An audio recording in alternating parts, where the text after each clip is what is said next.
Auzubillahiminash-shaytanir-rajim. Bismillahir-rahmanir-rahim. Today we are going to solve holiday summer pack class 5 computer science. सबसे पहले हम करेंगे computer science का। तो चलिए जी, अब हम स्टार्ट करते हैं अपना कंप्यूटर साइंस का समर पैक। सबसे पहले है जी हमारे पास एक्टिविटी नंबर, कंप्यूटर साइंस का कह रहा है एक्टिविटी नंबर 1 है, जिसमें जो है वो हम बताएंगे कि हमारे पास MS वर्ड पेंट ये क्या हमारे पास सॉफ्टवेयर है या हार्डवेयर। जितने भी पार्ट्स ऑफ कंप्यूटर हैं इन सब के फंक्शंस बताने हैं, और फंक्शन के साथ साथ हमने ये बताना है कि क्या ये सॉफ्टवेयर है या हार्डवेयर है। MS word software, MS paint software, MS PowerPoint software, MS Excel software, MS window software, printer hardware. Okay, ये इनके साथ फंक्शन दिए हुए हैं।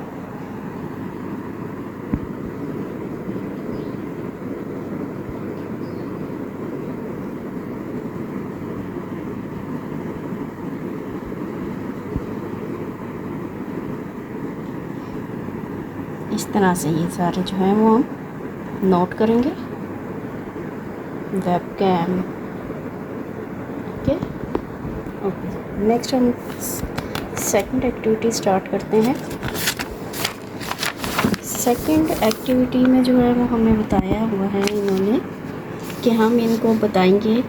सबसे पहले फर्स्ट जनरेशन कंप्यूटर में क्या हुआ था, सेकंड जनरेशन कंप्यूटर कैसे थे, थर्ड, फोर्थ एंड फिफ्थ। जो फर्स्ट जनरेशन के कंप्यूटर थे वो इस डेट से 56 तक आए और ये बहुत स्लो थे। सेकंड जो हमारे पास जनरेशन के कंप्यूटर आए वो थोड़े फास्टर थे। थर्ड जनरेशन के कंप्यूटर और फास्टर थे, और जो हमारे पास फोर्थ वाले थे वो बहुत ही फास्ट थे। और अब जो फिफ्थ वाले हैं, जैसे अभी हमारे पास AI है या रोबोटिक है, ये हमारे पास फिफ्थ जनरेशन के जो है वो कंप्यूटर्स हैं। ओके, नेक्स्ट एक्टिविटी है जिसमें हमने बताना है कि हमारे पास 3 MB है तो ये कितने KBs के इक्वल होगा, 3072। 1 गीगाबाइट है तो वो 1024 मेगाबाइट के होगा। 60 गीगाबाइट है तो ये 61440 MBs के इक्वल होगा। 4 टेराबाइट है तो ये 4096 होगा, क्योंकि हमारे पास 1 जो है वो गीगाबाइट किसके इक्वल है, 1024 के। तो 1024 को मल्टीप्लाई जब किया तो ये हमारे पास 4096 आ गया।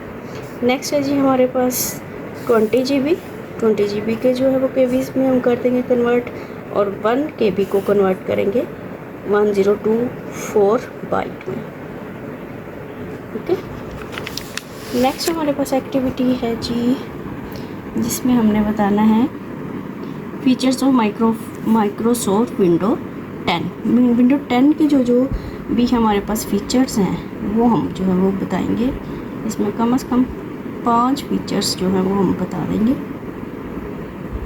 उसके बाद हमारे पास है जी filling the blanks. Filling the blanks में जो है स्मॉलर यूनिट जो होता है वो बिट होता है।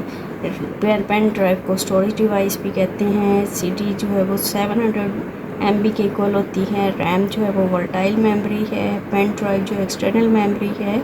और diameter of CD is 12 centimetre. जो CD है उसका डायामीटर, यानी कि वो जो उसकी जो डायामीटर होता है वो कितने के इक्वल है, 12 सेंटीमीटर के। So you can see the solution here.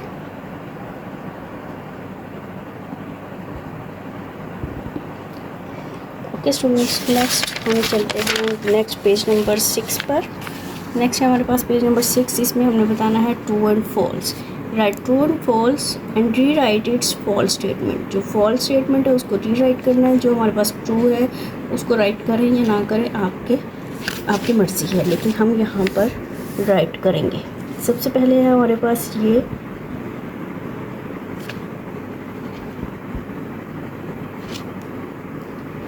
Internal memory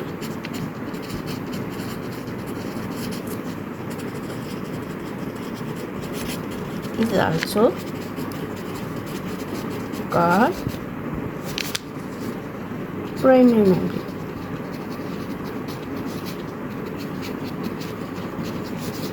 जैसे हमारे पास था उसको हमने एज इट इज़ ही लिख दिए, लेकिन जो आंसर जो हमारे पास फॉल्स थे उनके आंसर्स ठीक नहीं थे तो उनको हमने करेक्ट करके लिख दिया। इसी तरह हमारे पास ये है a DVD has more storage capacity than a DVD and CD कि हमारे पास जो CD की कैपेसिटी CD की निस्बत हमारे पास DVD में जो कैपेसिटी होती है मेमोरी की वो ज़्यादा होती है। इसी तरह से 40वां पेज, और ये भी हमारे पास ट्रू है, इसको भी हम एज इट इज़ लिख देंगे। Generation in computers mean change in technology used in computer। Okay, next इसी तरह ये लास्ट वन भी है, ये भी आप इसी तरह से सॉल्व कर लेंगे।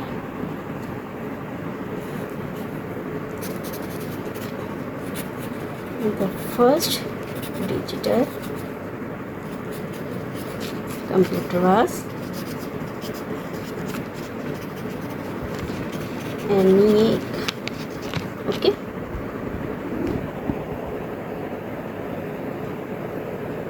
you can see it easily। आपको किसी सहूलियत के लिए मैं इसके ज़रा करीब कर देती हूँ। ये जो हमारे पास फॉल्स स्टेटमेंट थी उनको हमने ट्रू करके लिख दिया, जो ट्रू थी वो ऑलरेडी ट्रू ही थी तो उनको हमने मेंशन कर दिया। ओके, नेक्स्ट चलते हैं जी नेक्स्ट क्वेश्चन की तरफ। नेक्स्ट क्वेश्चन है जी नेक्स्ट पेज पर, ये इनकी एब्रीविएशन जो है वो उनकी फुल फॉर्म लिखनी है। KB किलोबाइट होता है, MB मेगाबाइट होता है, GB गीगाबाइट होता है, TB टेराबाइट होता है, ROM read only memory, RAM random access memory, CD compact disc, DVD digital versatile disc. Okay,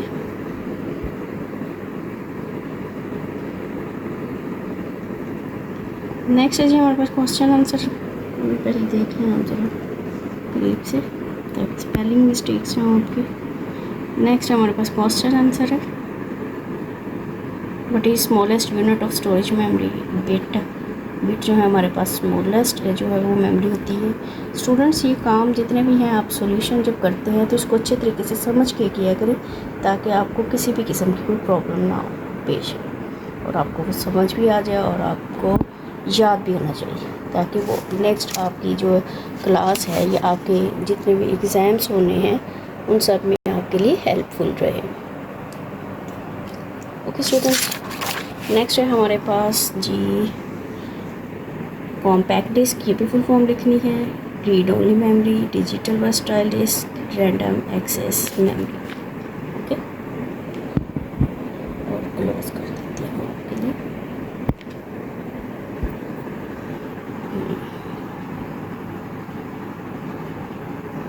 next हमारे पास ये मैचिंग है, नंबरिंग भी कर सकते हैं, यानी फर्स्ट जनरेशन जो है वो वैक्यूम ट्यूब के साथ आएगा, सेकंड जनरेशन जो है वो ट्रांजिस्टर के साथ आएगा, और थर्ड जनरेशन जो है वो हमारे पास IC आएगा, फोर्थ जनरेशन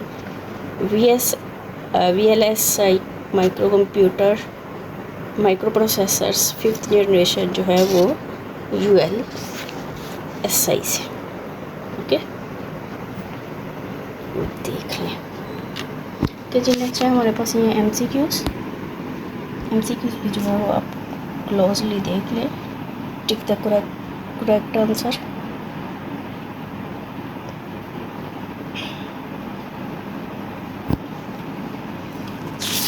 इसके बाद जो है हमारा कंप्यूटर का काम जो है वो कंप्लीट हो गया।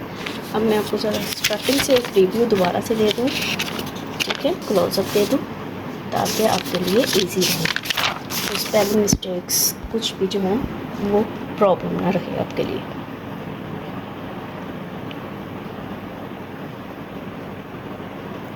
कि स्टूडेंट्स आपको किसी भी किस्म की कोई भी हेल्प चाहिए हो तो आप मुझे इनबॉक्स कर सकते हैं, मुझे एक मैसेज कर दें, मैं आपको सोल्यूशन जो है वो उसके प्रोवाइड कर दूँगी। क्योंकि अब एलाइट का जो है वो थोड़ा सिस्टम चेंज हुआ है, कुछ न्यू चीज़ें इंक्लूड हुई हैं और उन न्यू चीज़ों के लिए ज़ाहिर सी बात है आपको बहुत सी एफ़र्ट करना पड़ती है, लेकिन मैं एज अ टीचर आपकी हेल्प फ्री ऑफ कॉस्ट करूँगी। आपको जो भी हेल्प चाहिए आप मुझे एक मैसेज करें, मैं आपकी हेल्प जो है बिल्कुल फ्री ऑफ कॉस्ट करूँगी।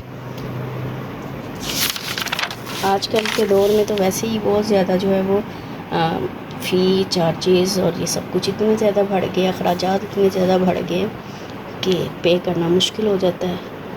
लेकिन आप लोगों की सहूलत के लिए जो है वो मैंने ये तमाम सॉल्यूशंस सब कुछ जो है वो प्रोवाइड कर रही हूँ ताकि आपको किसी किस्म का कोई प्रॉब्लम ना हो। पेरेंट्स हैं कुछ बेचारे जो पे नहीं कर पाते, जिसकी वजह से उनके बच्चे पीछे रह जाते हैं, लेकिन मैं ऐसे बच्चों को भी हेल्प करूँगी ताकि वो बच्चे, ब्रिलियंट तो सभी होते हैं लेकिन क्या होता है कि बस किसी न किसी वजह से कोई अच्छे से जो है वो कर नहीं पा रहा होता आपको गाइड, इस वजह से भी स्टूडेंट्स पीछे रह जाते हैं। तो मैं हाज़िर हूँ आप लोगों के लिए हर किस्म के सलूशन के लिए। अगर आपको किसी भी किस्म का कोई सलूशन चाहिए तो काइंडली आप मुझसे रब्ता कीजिएगा। आपको अगर मेरा ये सलूशन और मेथड अच्छा लगा हो तो जो है वो एक लाइक कर दीजिएगा वीडियो को, और इंशाल्लाह नेक्स्ट सलूशन के लिए जो है वो आपसे फिर मुलाकात होगी। टिल देन अपना ख्याल रखिएगा। Take care. अल्लाह हाफिज़।